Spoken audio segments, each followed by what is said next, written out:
Warning, spoilers are present in this podcast. Third World Cinema Club. Hello, everyone, and welcome to Third World Cinema Club's Women's Month Special. This is our third in the series. Is it our last? Who knows? As we say in showbiz, kasama ako sa showbiz, but as they say in showbiz, ayoko magsalita ng tapos, so you never know. Maybe there's a bonus episode somewhere, diba? So, hello again. I'm Karen. This is my third time here. Thank you so much for having me. I am a former magazine editor. I'm also a host.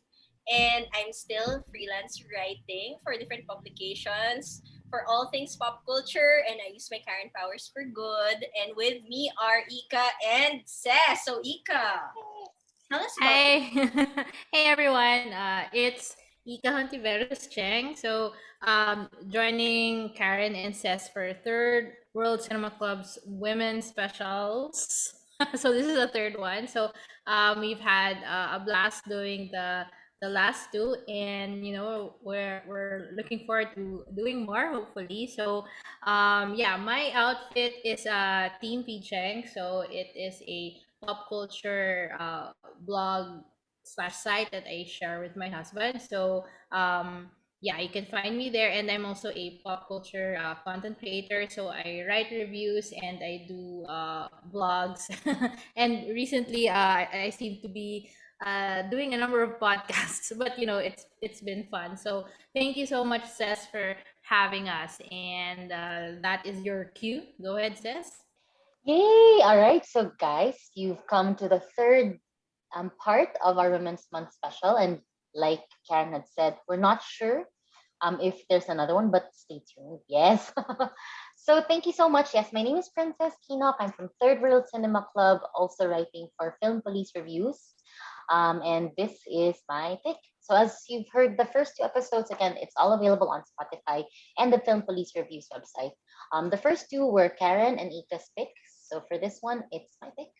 And the film is called Gusto Kita with All My Hypothalamus, a 2018 film directed by Dwayne Baltazar. So Dwayne Baltazar is also, if you guys are fans of our podcast, Dwayne Baltazar is the friend of the pod. So she's been on the podcast several times. But I chose this because it's the first time that I'll be talking about this film, which to me is, I guess, a sample of the female gaze, golden men's gaze. Let's find out later.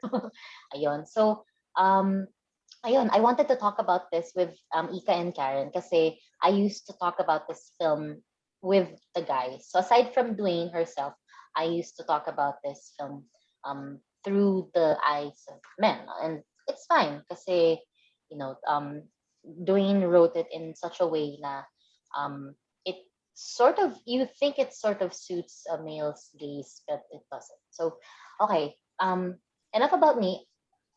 What do you guys think of this film? Since first time kong binato to sa inyo, and backstage we've had really interesting stuff that we wanted to talk about for this Karen, one. Sige, ikaw muna Ika.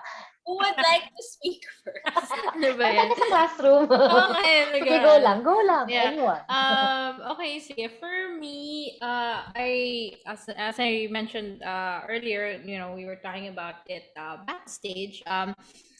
I came into this movie without, any idea what it was about. So talagang no clue whatsoever. And then the first few minutes of the film, I thought na it was like parang indie love story that was focused on Eileen and Kaloy. So parang okay sila pala ganyan. So yun yung ko. That was my take. And then suddenly siya, nag-iba siya.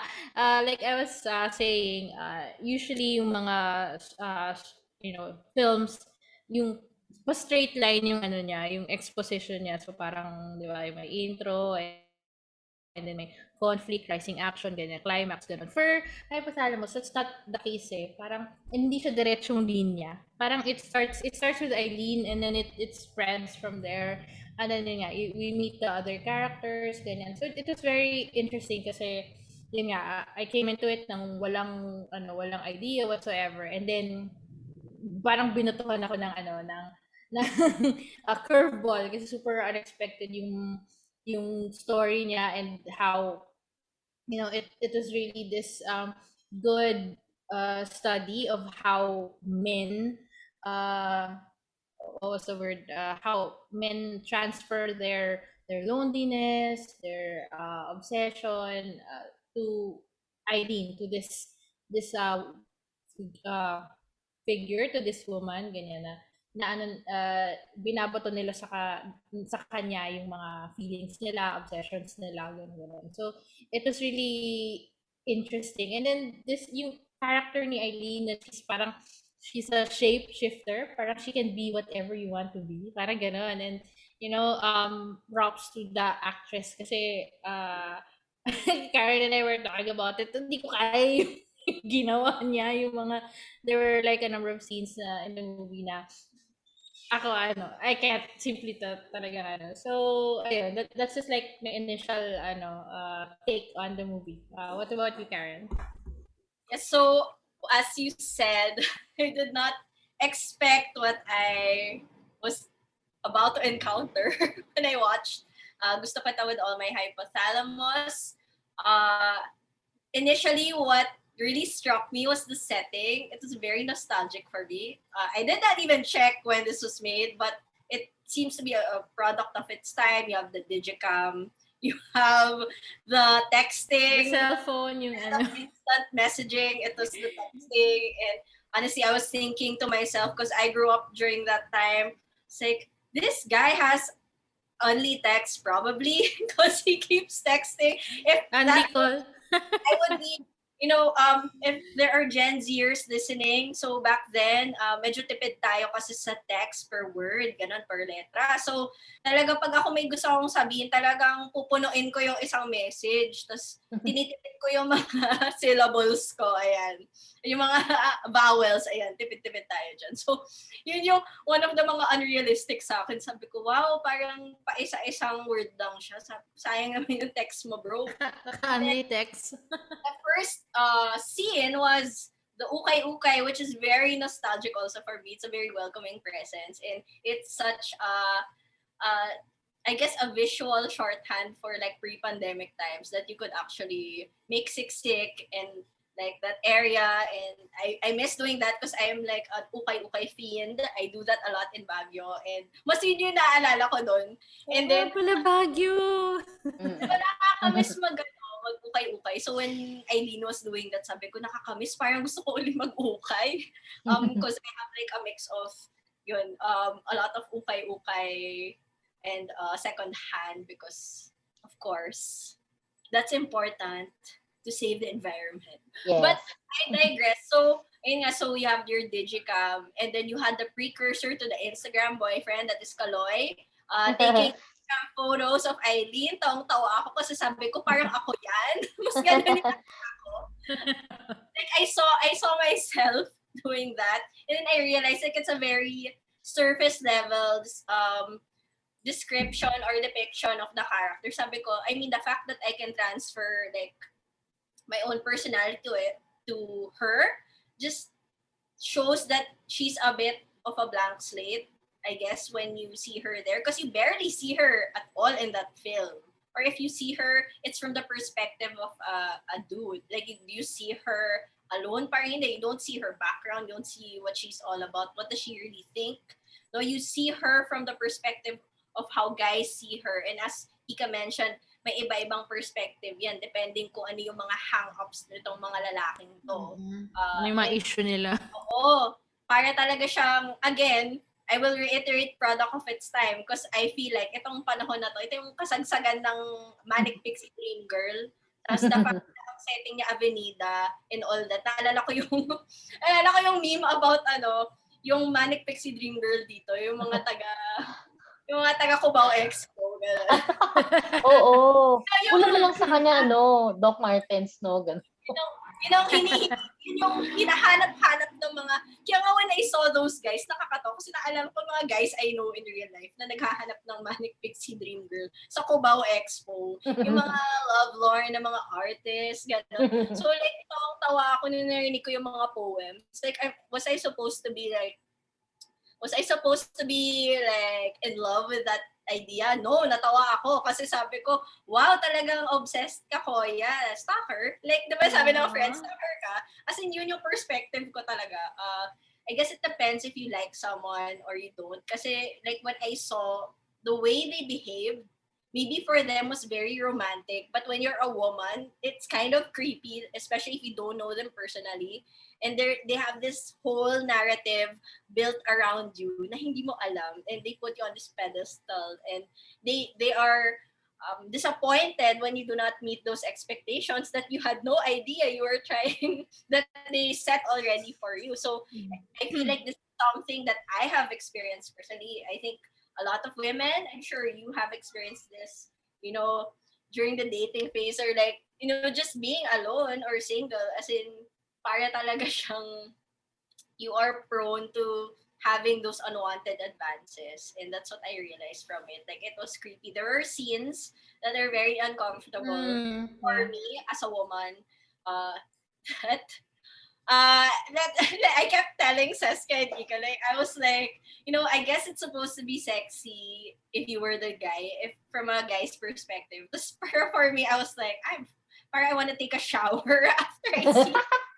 Oo. Tsaka alam mo, yun ang maganda. I'm not like berating any other male directors. Pero yun siguro yung maganda when a women director directs sex scenes. It's really ugly. It's not slow-mo or ganyan-ganyan. Hindi siya ganun eh. Di ba minsan mahiyain ka pa, sloppy pa siya or whatever, ganyan-ganyan. So dito, okay, I think, majority of whoever you are who's listening, you have to watch this. This is on the FTCP channel, by the way, or on Signal Play. So yan, you have two options where you can watch. Talagang, when we spoke to Eileen herself, who is, Angel Aquino's daughter. Yan, si Iana Bernardes. Okay. Kaya pala. Now I Wait. understand. She looks Wait a like, minute, Angel Aquino. Ayun. So, Angel when- Aquino. Teka lang, sorry Anong name ng daughter niya? si Iana Bernardes. Sige. Yeah. Continue. Super crush ko si Angel Aquino. So, Ako din! Alam mo, eto my sister, graduation niya, high school graduation siya as a Assumption Antipolo. And then, nakapila kami sa kasi papasok na dun sa for the graduation. There was this woman sa harapan ko na parang likod lang niya yung nakita ko pero na-starstruck ako sa likod niya. Oh my God, si Angel Aquino pala. Oh my God. in person, ito yung anak niya.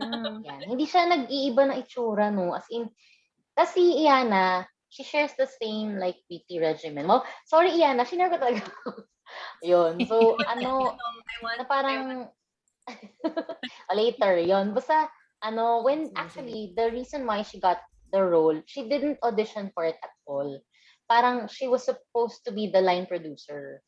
And then, I'm seeing a producer siya eh. producer. Oo. Tapos they were looking for Eileen. Hindi nila mahanap kasi si Iana, no offense naman kay Iana din, Atenista kasi siya. So, hindi siya marunong mag-straight Tagalog, ganyan-ganyan. So, someone from Ateneo, I can attest to that. Oo. So, when she was shooting for the film, she was also learning like ano yung Tagalog ng Avenida, ano talaga yung Tagalog ng mga Tagaletran, ano yung linggo nila. Mention that, yung i-comment ko dapat, sabi ko, parang hindi ako naniniwala kasi ang konyo magsalita ni Eileen. Natatawa. Oo. Yun. So, yung isang persona, yung isang persona niya.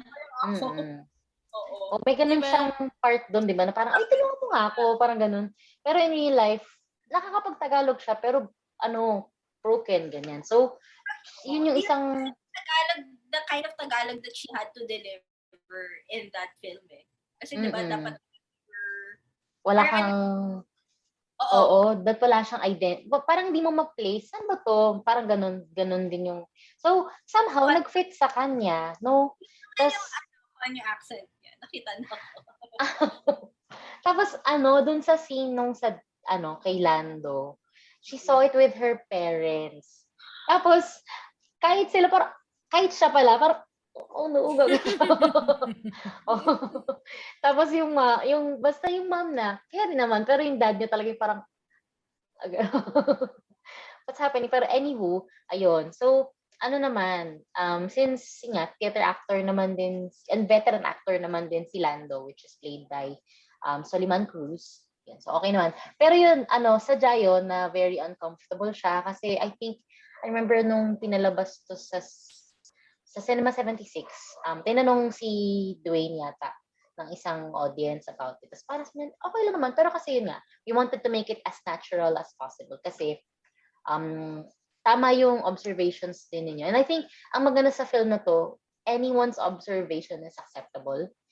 Kasi that's I think, the makings of a really great film na parang you have these symbolisms and it represents something different towards you. Kasi hindi ako laking Maynila, pero pinapanood ko to, so ay, era ko to kasi may Walkman or may ganyan, may mga ukay-ukay. Tapos, yun yung mga Wala pang selfie nun eh. Sabi wala niya, Oo, tapos, alam mo yun, parang yun din yung, I mean, di ako agree dun sa college student, pero nagets ko siya na, okay, kasi siya yung college student na he's finding himself, na parang, medyo nagloloko-loko siya, pero, to listen to him. Kasi the girl was di ba yung girlfriend niya parang dinededma siya.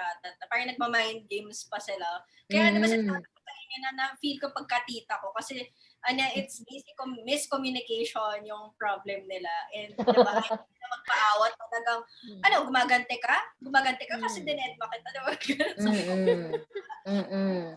So yun, ang ganda. Pero kasi gusto ko yung piece na binasa ng girlfriend niya in class. I like how she read it. Yung poem. Poem ba yun? Oo.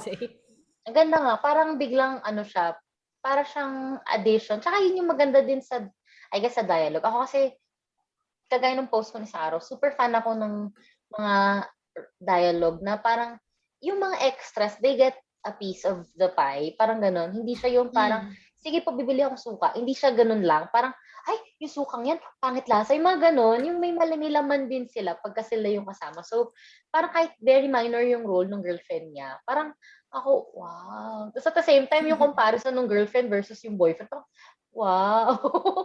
Ang layo.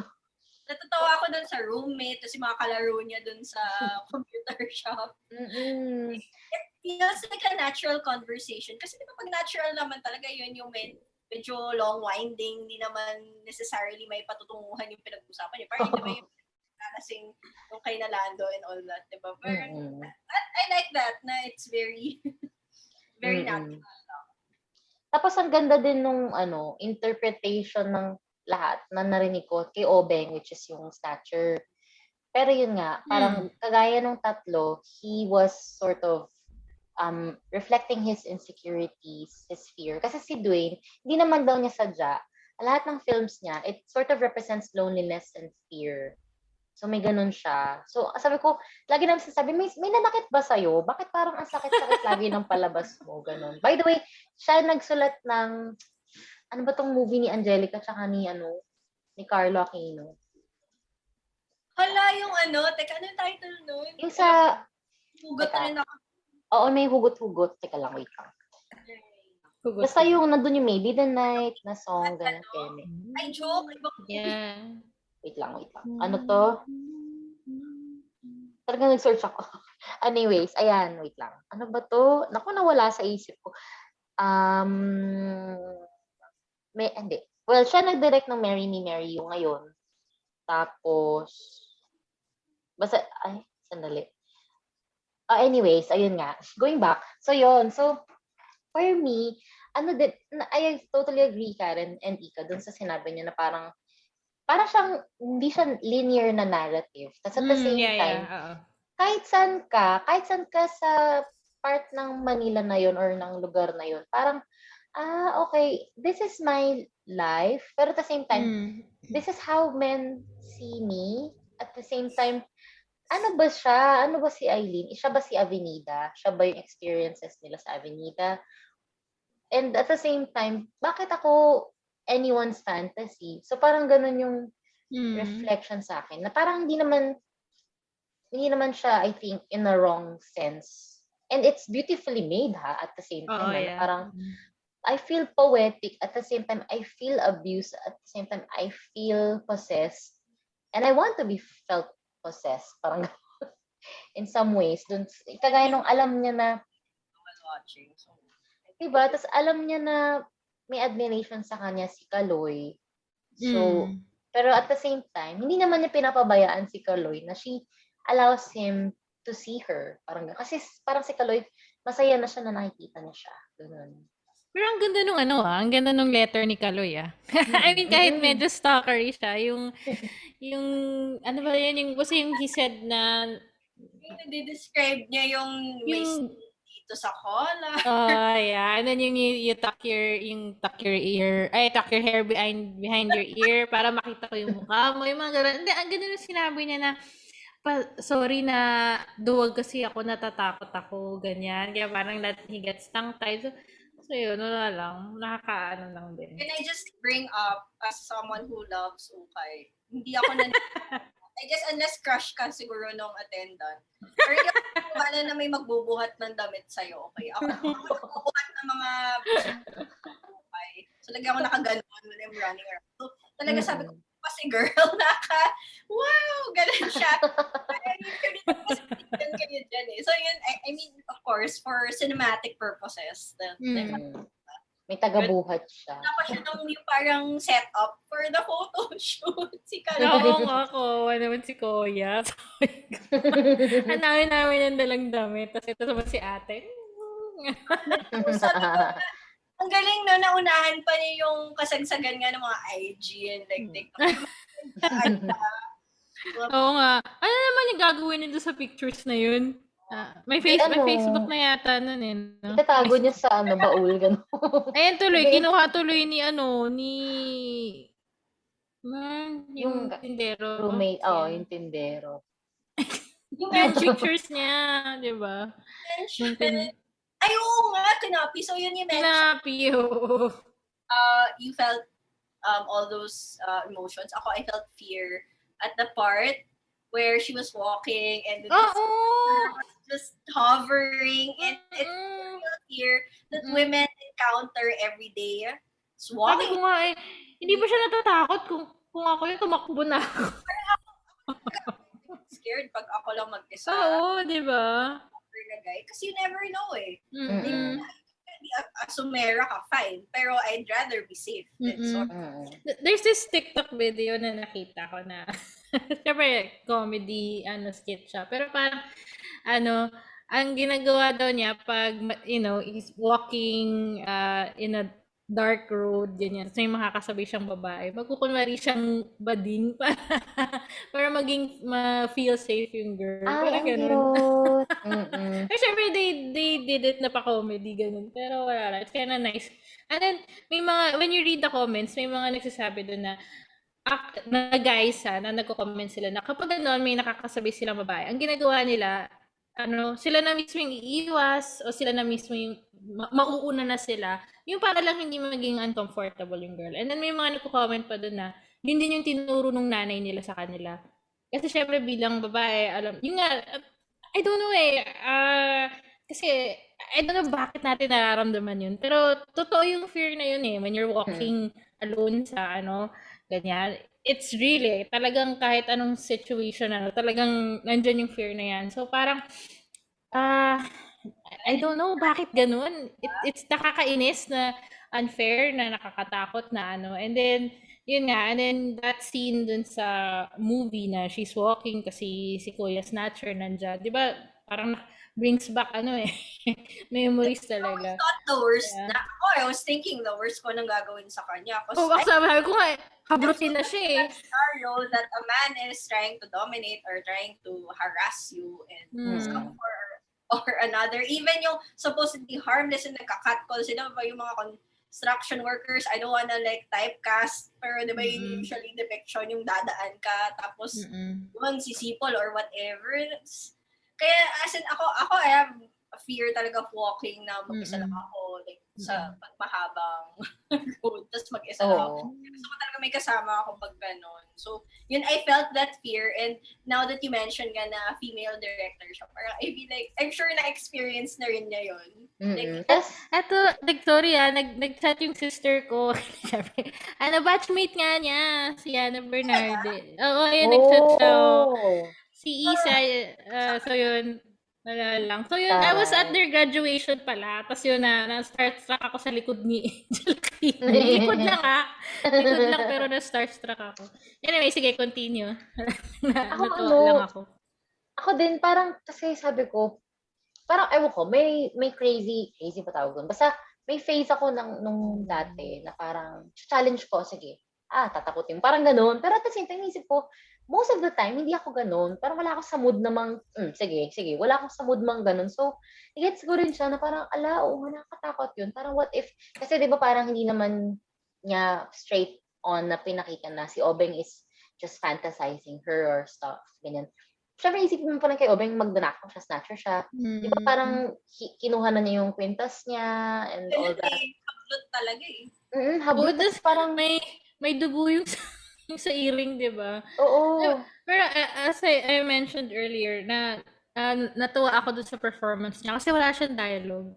Wala siyang dialogue, pero nako-convey niya yung yung mga, yun nga, yung insecurities, yung emotions, yung obsession niya na nararamdaman niya for Eileen. So, yeah, props to the actor kasi ang galing na gano'n, walang dialogue, pero dala niya. And then, ako, natatawa ako sa kanya kasi, so, Ang awkward niya, no? Ang awkward niya sa theater. Parang, like, I freaked out. Yan nga, yun initially. Pero nung nakita ko yung may mannequin na siya, natatawa na lang ako sa kanya. nung una, akala ko snatcher siya, and then, like, to sell, for food or whatever. So, akala ko isasangla niya yung kwintas. Nung pala, parang obsession niya. And then, yung bumibili na siya ng mga nice para mailagay niya sa magandang box, ganyan-ganyan. Sabi ko, naku, si kuya.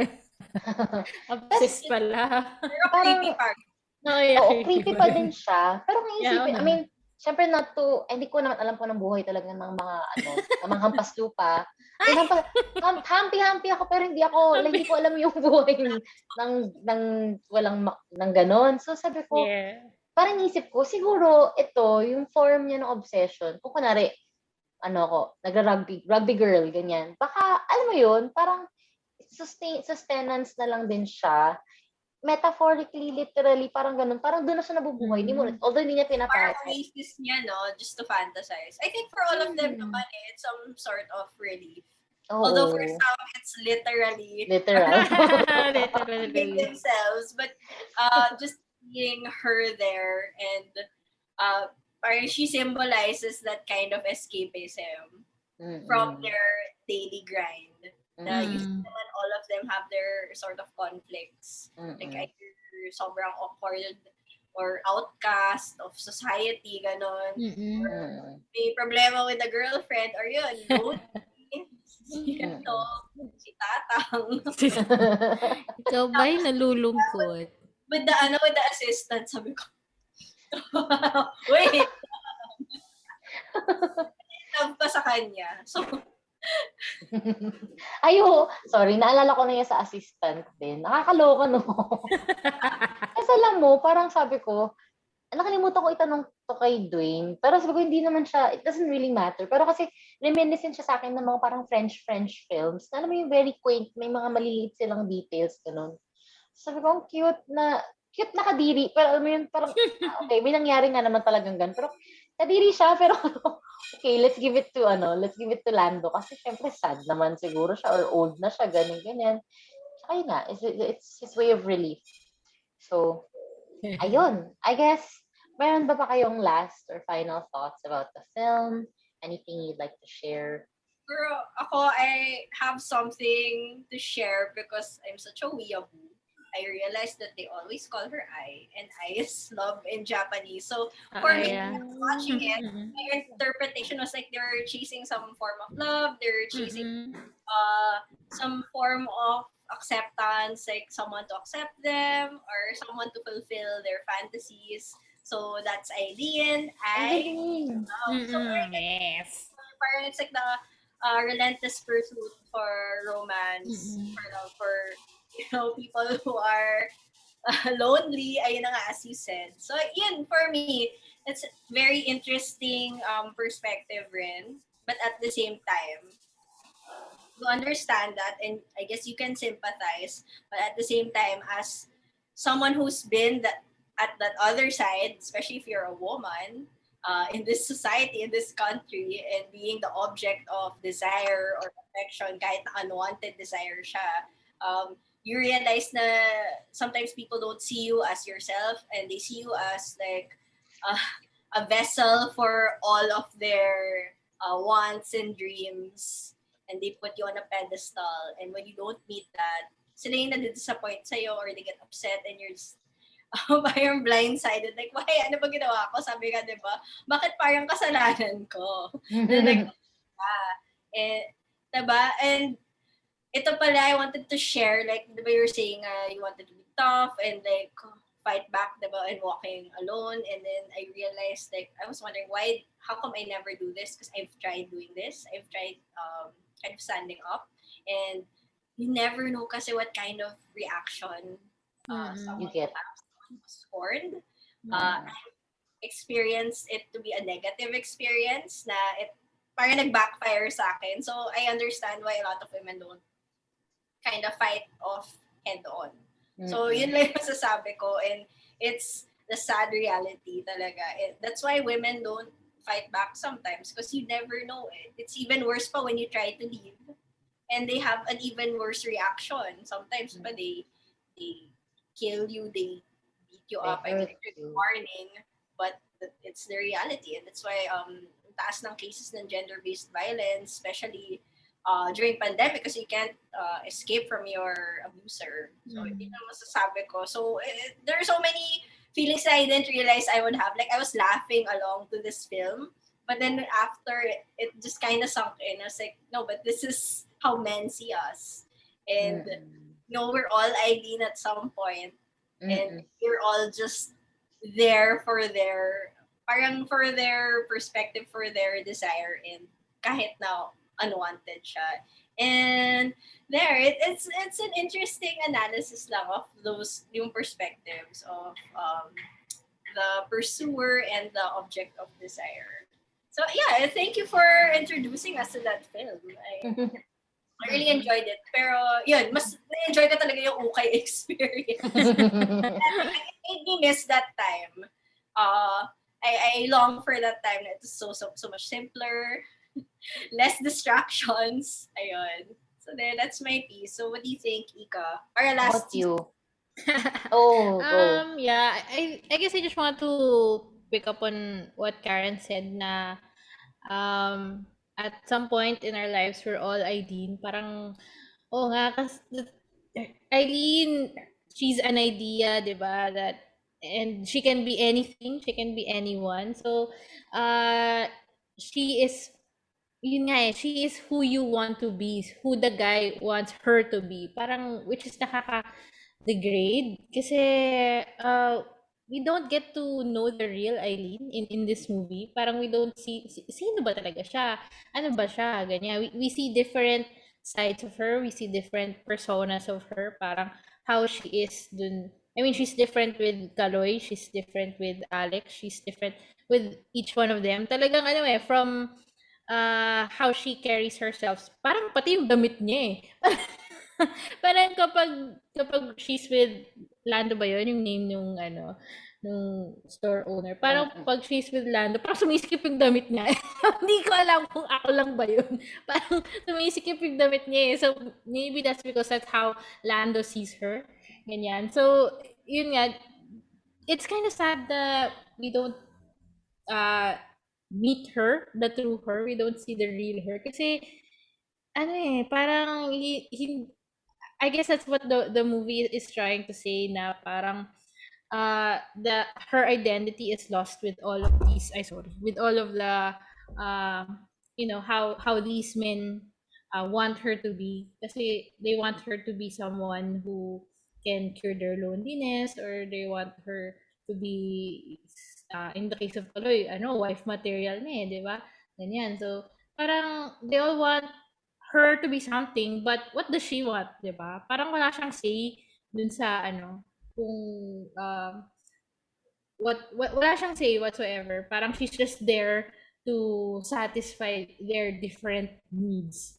So yun lang na, and then to somehow feel na at one point in your life you were an Eileen, parang nakaka-frustrate, nakaka-sad.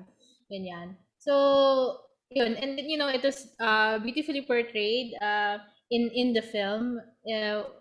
I went into it like, yun nga, not having a clue what it was about. But, I came out very satisfied. Kasi daming analysis maraming kang mapupulot. And then, the setting is very Filipino. It's very Manila, di ba? So, that was something, nice to see.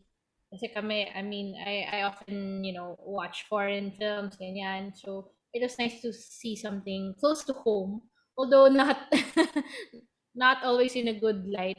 Kasi yun nga, we talked about yung walking down the street and and I guess a lot of women can relate to that naman, kasi yung having that fear for your life.